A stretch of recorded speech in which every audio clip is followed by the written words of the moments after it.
Bonsoir à tous, soyez les bienvenus pour ce nouveau point JT, Chronique du Maroni. Depuis 3 ans, l'association Yepiman tient une épicerie solidaire dans le quartier de la Charbonnière, à Saint-Laurent-du-Maroni. Depuis le début du confinement, leur public habituel ne peut plus se déplacer.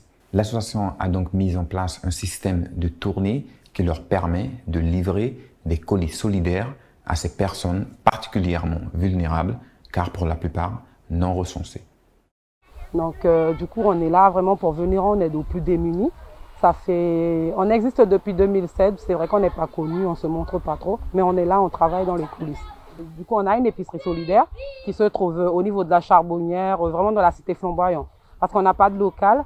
Donc, du coup, depuis 3 ans, on œuvre là, on travaille là. L'épicerie solidaire se trouve là, à la Charbonnière. Donc, du coup, tous les mercredis, les bénéficiaires, ils viennent à l'épicerie prendre un petit colis. Donc, du coup, nous, on a de l'aide. La douane, nous, on a une petite convention avec la douane. Donc, du coup, quand ils reçoivent des denrées, ils redistribuent, donc ils nous les donnent. Et il y a nous, bénévoles aussi, et les autres aussi, les usagers qui nous connaissent, parce que parfois, nous, ça dépend, 2 fois par an, on essaie d'aller vers Super U et Comax. Donc, du coup, on se met devant le magasin, on a nos petits chariots. Et je pense qu'il y a des gens qui nous connaissent un peu et d'autres non. Donc, pour certaines, ça sera une première. Mais on est là, Yepiman, vraiment, on est là, on aide, on essaie d'aider plus ou moins à venir en aide à ces gens-là. Au fait, avec le confinement, les gens ne doivent pas se déplacer beaucoup. Donc, du coup, nous, on essaie du moins, quand on a le temps, de venir vers ces gens-là, les bénéficiaires qu'on a l'habitude de donner. Et vraiment, vraiment, ça, comment dire, comme je vous l'ai dit, ça nous touche, c'est vraiment quelque chose qu'on aime faire. Mais c'est vrai qu'on n'a pas beaucoup de moyens, donc c'est un peu difficile, c'est compliqué, je ne vous mentirai pas, c'est vraiment compliqué. Nous, on va vraiment vers les gens qui en ont besoin, vraiment des gens qu'on connaît déjà, c'est ce qui fait la différence, quoi. Nous, les gens vers lesquels on va, c'est des gens qu'on connaît, on connaît leur situation plus ou moins. Et aujourd'hui, comme je vous ai dit que c'était une mission assez spéciale, particulière, donc du coup, on a été vers des gens quand même qu'on ne connaissait pas. Mais on a été parler à ces gens-là pour voir s'ils étaient en difficulté ou pas. Il faut aller les chercher, ces gens-là, parce que la plupart du temps, ils ne se montrent pas et on ne sait pas si on ne va pas vraiment dans les petits fins fonds de Saint-Laurent, on les voit pas, ces gens-là. C'est des gens qui sont là depuis plusieurs années, parfois, mais ils sont pas recensés comme en étant en situation précaire, quoi. Non, non, non, pas du tout. C'est vraiment parfois, quand ils passent à l'association, c'est vraiment une première pour eux d'avoir une aide, alors qu'ils sont là depuis plusieurs années. Les gens, ils n'ont pas forcément besoin de monter tout un dossier. Nous, c'est facile, il y a la facilité d'accès. Donc, qu'est-ce que j'appelle facilité d'accès? C'est que les gens, ils viennent déjà, rien qu'avec une pièce d'identité. Nous, on va à domicile et on fait un entretien. Et suite à cet entretien-là, nous, on a vu les lieux, on a vu la manière que la personne, qu'elle vit. Et du coup, de là, on prend la décision de l'aider ou pas. Tout ce qui est démarches administratives, en général, les gens, ils n'ont pas beaucoup de papiers, ils n'ont pas beaucoup de preuves pour dire qu'ils résident sur le territoire français depuis tant d'années, alors qu'ils sont vraiment dans le besoin et ils habitent ici, les enfants vont à l'école. Donc nous, s'ils ont des enfants qui vont à l'école depuis plusieurs années, ils sont là, ils habitent là, on a été au domicile. De là, on se dit non, c'est bon, on les aide. Donc du coup, dans les colis, on a du riz, du sucre, du sel. On essaie de mettre des boîtes de conserve, tout ce qui est sardines, ce qu'on a au fait. On essaie de faire vraiment des colis. On se met toujours à la place du bénéficiaire. On se dit qu'est-ce que moi j'aurais mangé, qu'est-ce que moi j'aurais pu manger. Donc du coup, en fonction de ça, on se dit bon une famille pourrait avoir besoin de ça pour pouvoir survivre une semaine ou moins, parce que parfois les familles sont nombreuses et c'est pas évident de nourrir tout le monde. Là, avec ce qu'on a, le petit stock qu'on a fait, on va pouvoir nourrir une dizaine de familles quand même. Pour le moment, on est à 6 dans l'association et on n'est que des femmes. Pour l'instant, on n'est que des femmes. On ne le fait pas pour de l'argent, c'est vraiment une passion. Et avec les autres collègues, on a tous la même, tous la même amour, le même amour au fait pour notre prochain. Donc du coup, toutes passionnées pour aider. Donc du coup, si les gens ils veulent faire des dons, on est ouvert. Justement, on a besoin d'aide au fait. Donc s'il y a des gens qui veulent venir faire des dons, on est là, on les prend, ces dons-là. Confinement ou pas confinement, nous on est là, on œuvre, on est sur le terrain. Donc du coup, moi j'aimerais dire que même si après le confinement, il faudra quand même faire quelque chose pour ces gens-là. Il ne faut pas l'ignorer. Il y a des gens qui sont vraiment démunis à Saint-Laurent-du-Maroni et partout en Guyane. Nous faisons maintenant le point sur la situation à Grand-Chanty et sur le Haut-Maroni, où un accent de sensibilisation vient d'être lancé par la sous-préfecture, le parc amazonien et les associations aident et adhèrent. À l'heure actuelle, on a découvert en cluster à Grand Santi. Est-ce que vous pouvez m'en dire un petit peu plus sur la situation, sur ce qui s'y passe actuellement? Eh ben, écoute, moi j'ai des informations qui se passent aux médias. J'ai eu des informations aussi par rapport, c'est le DGS aussi qui me donne des informations de la mairie. D'après les analyses, il y aurait eu 9 cas confirmés et ces gens-là normalement sont partis depuis Mofina vers Sinamari, aujourd'hui vers 14h. Donc j'ai pas vu l'hélicoptère passer, mais d'après ce que j'avais entendu dans les différents réseaux sociaux, c'était 14h et ce que m'avait confirmé aussi les directeurs généraux des services de la mairie de Grand-Santi. Donc à ce stade-là, au moment où je vous parle, ces gens sont partis. Mais d'après les informations, il y aurait des équipes de l'ARS qui vont venir de vendredi et samedi pour dépister les campos voisins de Tonkacambo. Donc à ce niveau-là, c'est tout ce que je peux dire. D'accord. Là, vous allez entrer justement en réunion. Est-ce que vous pouvez m'expliquer un petit peu le sujet de la réunion C'est une réunion qui est organisée par le premier adjoint, M.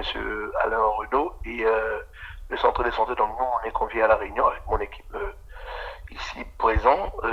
Normalement, le sujet de la réunion, c'est de dire comment on s'organise pour l'information, parce qu'il faut que l'information passe dans les campus. Il ne faut pas que la population soit inquiète en fait. Bon, il y a une inquiétude certes, mais il faut que les gens soient assurés pour qu'on puisse apporter des réponses, leur expliquer les gestes barrières et qu'est-ce qu'il faut continuer à faire. Et on va leur dire simplement de continuer à rester à la maison, de ne pas fréquenter Tonkacambo parce que déjà Tonkacambo sera sur surveillance et voir aussi pour le denrées alimentaire dans la zone parce que il se peut aussi qu'il y ait autre chose, mais il faut attendre confirmation. Voilà. Est-ce que vous pensez que les mesures de protection et de confinement justement ne sont pas suffisamment parvenues à la population, ou est-ce que tout simplement la population n'a pas forcément toujours les moyens de bien se protéger? Ils n'ont pas les moyens de se protéger, certes, parce que même à Grand-Santi, on n'a pas de masques, on n'a rien du tout. Mais moi, je ne pense pas que c'est ça, parce que le campus est quand même isolé. Si tout le monde reste chez eux, on peut déjà avoir un bon résultat. Mais si les gens continuent à aller dans n'importe quel campus partout, les gens qui partent de Saint-Laurent, parce qu'au jour d'aujourd'hui, il faut pas se voir la face, il y a beaucoup de gens qui sont au littoral maintenant, qui profitent de la situation pour venir passer des moments avec la famille dans les campus. Donc ça aussi, ce sont des choses qu'il faut contrôler aussi. Donc, est-ce que tu peux m'expliquer là ce que vous faites? Ok, notre mission aujourd'hui, c'est de faire le tour des villages.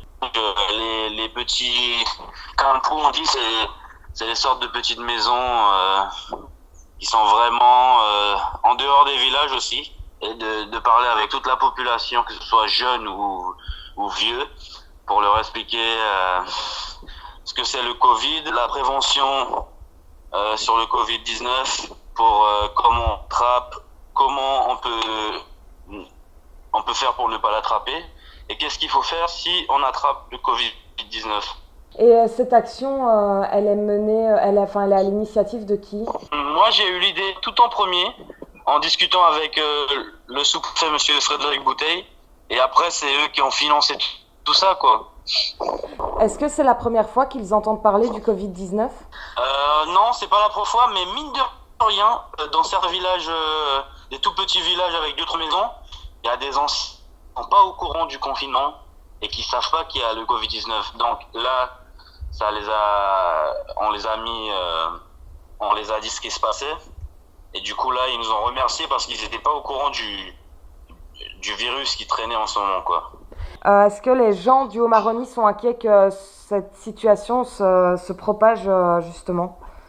Les gens sont plutôt confiants en disant que la maladie ne va pas arriver jusqu'ici. Quand même content qu'on vienne les prévenir, leur dire que pas très loin d'ici, il y a eu des cas et qu'il faut se préparer au pire à venir, quoi. Est-ce que tu penses que les gens du Haut-Maroni sont suffisamment bien préparés? Ils sont pas préparés du tout et je pense qu'ils s'en rendent pas compte. Parce que mine de rien, le taux de mortalité qu'il y a dans le monde fait un peu froid dans le dos, moi, et je me dis que ça arrive très vite. Et que si ça arrive sur le Haut-Maroni, il y a beaucoup de personnes malades, de personnes âgées. Et je pense que ça fera pas mal de décès quand même. Et maintenant, notre point culture avec le Festival international du film documentaire Amazonie Caraïbes qui vient de lancer son appel à film documentaire. La deuxième édition du festival se tiendra à Saint-Laurent du 6 au 10 octobre prochain. Vous pouvez retrouver toutes les informations sur leur site. La ville de Saint-Laurent-du-Maroni a mis en ligne son troisième volet de la série des balades sonores intitulée Les voix de la ville et qui vous fera visiter l'ancien village colonial de Saint-Laurent-du-Maroni. Et maintenant, une petite vidéo de l'ARS Guyane montrant l'importance des gestes barrières à tenir.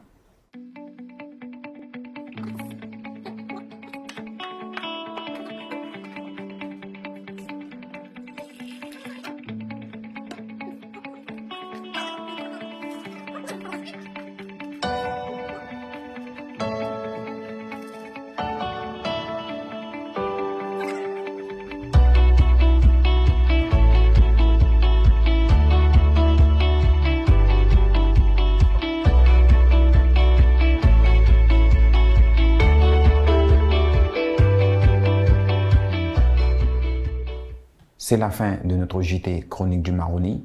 Au revoir et à demain.